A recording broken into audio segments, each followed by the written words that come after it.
នៅក្នុងដំណើរជីវិតដ៏វែងឆ្ងាយនេះមានគ្រាជាច្រើនដែលខ្ញុំតែស្រមៃចង់បោះជំហានចេញទៅឆ្ងាយ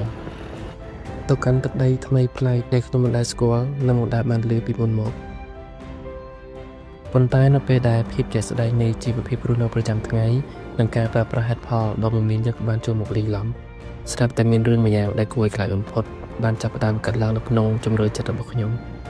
រឿងនោះគឺពាក្យដោះសារដែលយើងបង្កើតឡើងដើម្បីរៀបរៀងខ្លួនឯង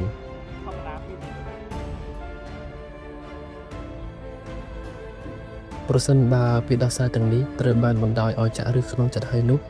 រាល់ក្តីស្រមៃដ៏ស្រស់បំព្រងនិងហេតុការណ៍ដែលយើងធ្លាប់មាននឹងត្រូវបង្ខំចិត្តឲ្យឈប់បង្អាក់ភ្លាមដោយគ្មានលក្ខខណ្ឌពាក្យដោះសារនៅក្នុងចិត្តមនុស្សយើងវាមិនខុសអ្វីពីជំងឺមហារីកដ៏កាចសាហាវនោះទេ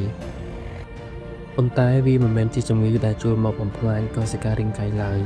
ផ្ទុយទៅវិញវាជ្រើសរើសចូលមកស៊ីរូងនិងបំផ្លាញភាពរឹងមាំនៃផ្លូវចិត្តរបស់យើងទៅវិញវាតែងតែលេចចេញមកជាឧបសគ្គតូចតាចនៅក្នុងរឿងតូចតាចប៉ុន្តែវាអាចក្លាយជាឧបសគ្គដែលរារាំងភាពជោគជ័យក្នុងជីវិតរបស់មនុស្សគ្រប់គ្នាចំពោះរូបខ្ញុំគឺជាមនុស្សម្នាក់ដែលបានសម្រេចចិត្តយ៉ាងម៉ឺងម៉ាត់ថានឹងមិនអនុញ្ញាតឲ្យជំងឺផ្លូវចិត្តមួយនេះមកត្រួតត្រាជីវិតបានឡើយខ្ញុំជ្រើសរើសវិធីព្យាបាលដោយការហែលបញ្ច្រាសចរន្តជីវិតរបស់ខ្លួនឯងខ្ញុំនឹងមិនបណ្ដោយឲ្យខ្លួនឯងអណ្តែតទៅតាមខ្សែទឹកដែលគេរៀបចំឲ្យឬតាមចរន្តសង្គមដែលយើងមិនបានជ្រើសរើសដោយបេះដូងប្រកបនោះឡើយ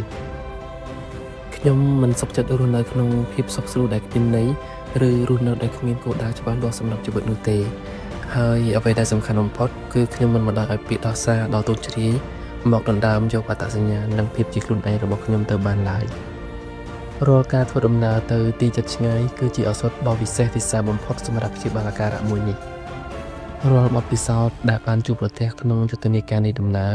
តែងតែជួយបំភ្លឺផ្លូវបង្ហាញច្រកចេញសម្រាប់ដោះស្រាយបញ្ហាក្នុងអតីតកាលនិងផ្ដល់ជាមន្លីសម្រាប់អនាគតរបស់ខ្ញុំ